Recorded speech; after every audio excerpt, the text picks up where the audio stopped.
I have heard this over and over again that the bedroom scenario is dead. There's no sex, there's no connection, there's no intimacy. What happened to our sex lives? Where did it go? And often I hear from men who are pointing fingers at their wives. It's her. She doesn't like to have sex. She's not interested in connecting with me anymore. She's going through menopause. She's too busy. Our lives are too busy. There's no time to make it happen. And then as this continues over time, both of you continue to back off more and more and more. So I'm going to talk to you a little bit about this dead bedroom syndrome and how both of you can feel the deadness. Both of you, not just you, but your wife can also feel the deadness. And how you can resurrect it so that you can bring more aliveness back into your intimate and sexual life. So my name is Lianna Walden, and I help men in long-term relationships reactivate their intimate and sexual lives. I have a signature program called Empower, and I have a lot of other kinds of offerings that take you up to that point, where Empower is the ultimate offering of transformation. So please check out the description below where you can get all the information, but start with the masculine energy quiz. What kind of masculine energy are you sitting in right now? It will give you the answer, give you some perspective, and take you on to the next steps. So that as well in the description below. Please check it out. You're going to love it. It's very powerful and it's very, very telling. So we're in the dead bedroom scenario. What does this mean energetically? Well, there's no connection happening anymore. There's no intimate, deep connection. And when there's no intimacy taking place, sex happening, and maybe there is the odd sexual connection, but there's no kind of passion, deeper connection, exploration between the two of you. Even discussion is not prevalent anymore, or maybe it never has been.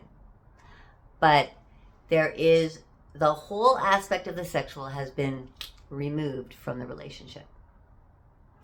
And when this happens, there is a deadening inside of both of you. The deadening is that life force energy, that sparkle, that sizzle, that desire between the two of you. When that energy has kind of faded off, yes, you can function. Yes, you can lead your lives, you can work, you can take care of the kids. All of that is absolutely possible, and people do it all the time without having that intimate sexual connection. But when you start to activate it again, and you know what it feels like when you feel activated sexually, your body feels alive. You feel rejuvenated. Your wife, she's another human being. She can relax in her body more. Women need to go through orgasm in order to get into a more relaxed state. So you help her relax through that. And you as well. You need to do orgasm. You need to have intimacy. You need to be touched, fondled, coddled.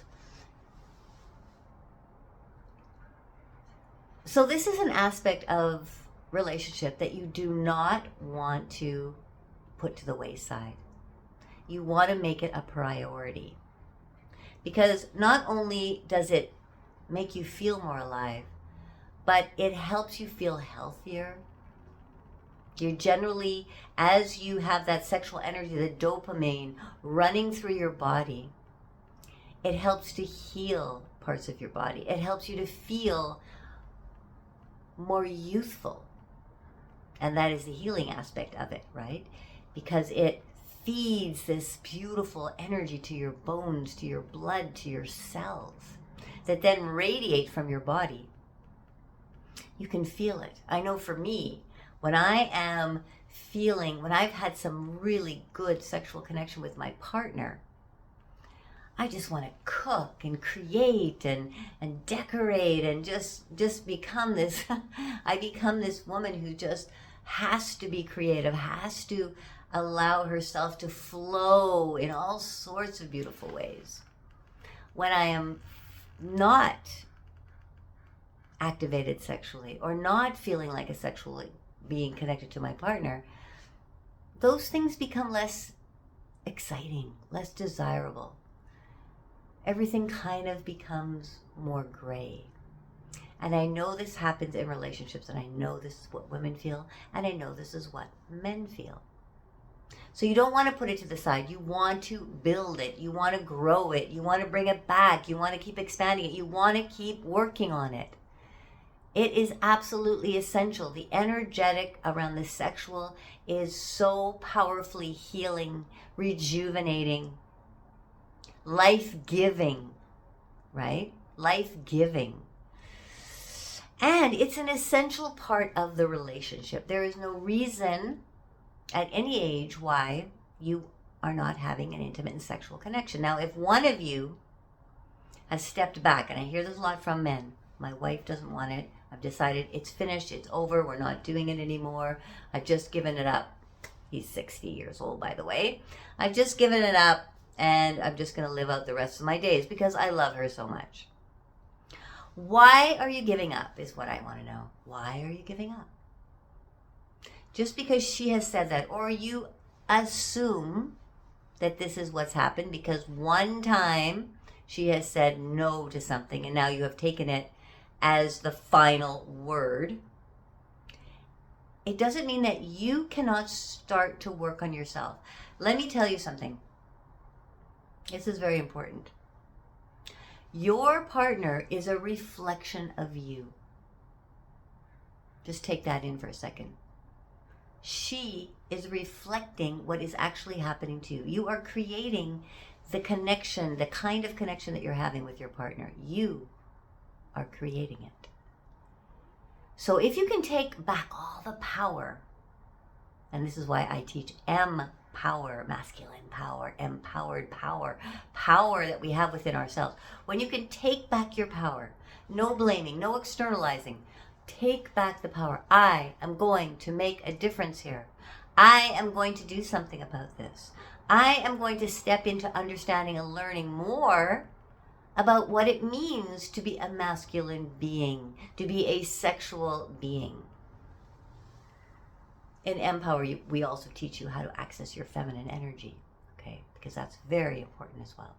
But how do I get this energy back? It's there, it's in you. It's just sitting a little bit dormant right now. Maybe it's frustrated. Maybe it's repressed because of things that have happened over the years. And you have created deep belief systems about it's not possible, she doesn't want it, I'm going to give up, I don't really need it. You know, all of these things start to come up. But this is life-giving energy.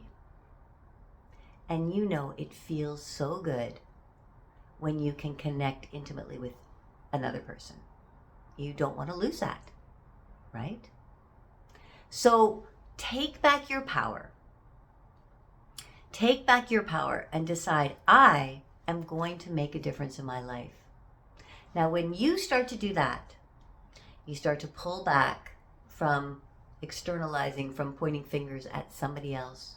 She feels that energy. She feels like, oh, he's not frustrated. He's not angry. He's not pushing me. This is different. This is interesting. And then you pull back more and you start to learn about your own sexual energy and you start to move it and it starts to activate in your body and you start to feel it again. And then it starts to come up. She feels it. She feels that, oh, what's happening? What's happening to my partner? She wonders. And then it builds more and more and then it starts to radiate. And you start to have the confidence to say things, to do things that are more intimate, more passionate, more loving, more caring, more supportive, more holding space for her. And she feels it. She feels it. She feels it. I see this happening in men who have gone through the Empower method. They come out through this process. Their partner feels it all. And she starts to react in this way that it's coming from deeper inside of you. She starts to react to the energy that you are creating, this new energetic being that you are creating within yourself. She begins to react to it in a very different way. You don't have to force her, you don't have to push her, you don't have to talk to her, you don't have to insist and tell her your frustrations. You just have to shift what's going on inside, and you start to see the external manifestation of that. So start with doing the quiz, and this is the beginning of the journey. There are steps that you can take. Empower might be something you want to jump in right away. I am doing interviews ongoing, and when I get a group of men, we do it. No more than 8, no less than 3. But when I'm ready and the group is there, we go. So you might want to jump on an interview if this is resonating with you right now.